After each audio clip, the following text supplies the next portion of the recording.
Hello bushwalkers and nature enthusiasts. How are you all doing? Today I've compiled a list of the top 5 all-age walks in Tasmania. Now, without a moment to lose, let's kick it off at number 5. Coming in at number 5 is Junee Cave.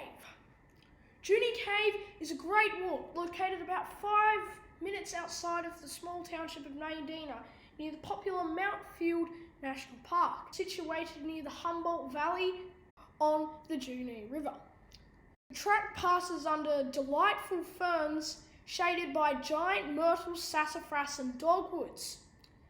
As you reach the cave, you can see the spectacular geology which was formed 220 million years ago. It is a short and easy 15-minute walk and I highly recommend it. In at number 4 is the Lake Dobson Circuit. You start at the Lake Dobson car park, funnily enough, and you circuit around the delightful Lake Dobson. You pass under Pandani and Snow Gums. You make your way around the lake, and the Urquhart track branches off from the lake after about 5 minutes. You continue cycling your way along the lake for another 5 minutes to 10 minutes. Then you walk under these massive Pandani that would be about 10 metres high. And then you make your way to a beautiful little tarn called Eagle Tarn, where I guess in winter it's very nice to sit down and soak up the ambience and tranquility before you make your way back to the car. Probably if you have young children or disabled, I would say half an hour. And I, again, highly recommend this walk. Number 3, I have the spectacular Tasman Arch to Waterfall Bay. And this is a 60 grade short walk. And I'll put a card up there.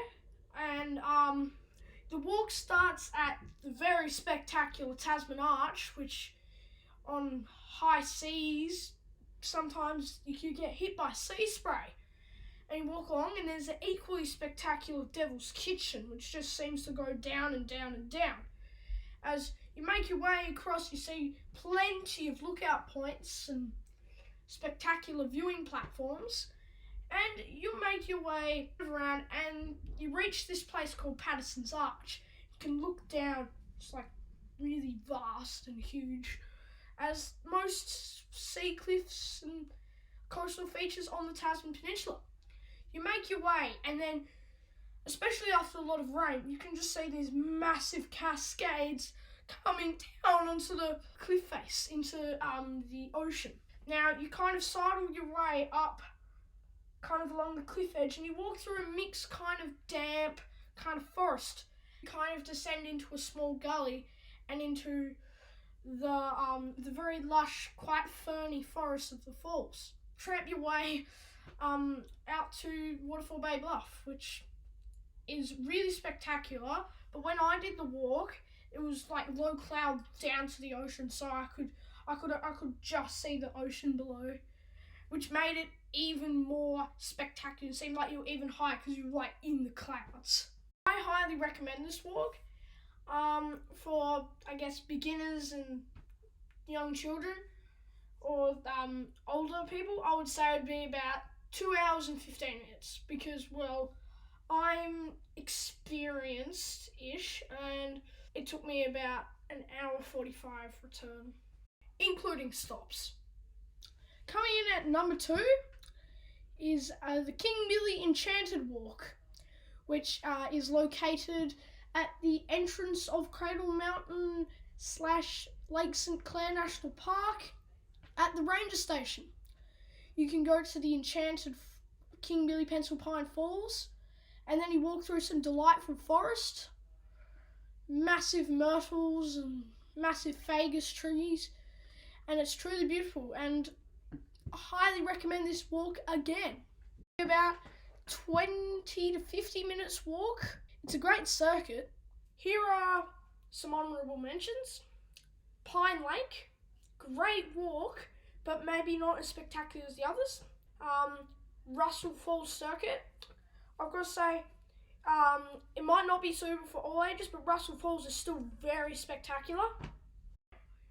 Number 1 is Lake Osborne. It is a terrific walk located in the Harts Mountains National Park below the very craggy and spectacular peaks of the Devil's Backbone. I've got to say, this is my favourite short walk in Tasmania.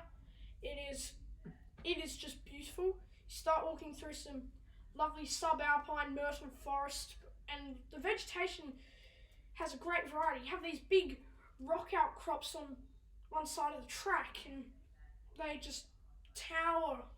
And then there's the big gullies and crags, mountains above you, and then the lake is just a beautiful place. You just can sit down, soak in the ambience and tranquility. All in all, probably 40 minutes return. Thanks for watching.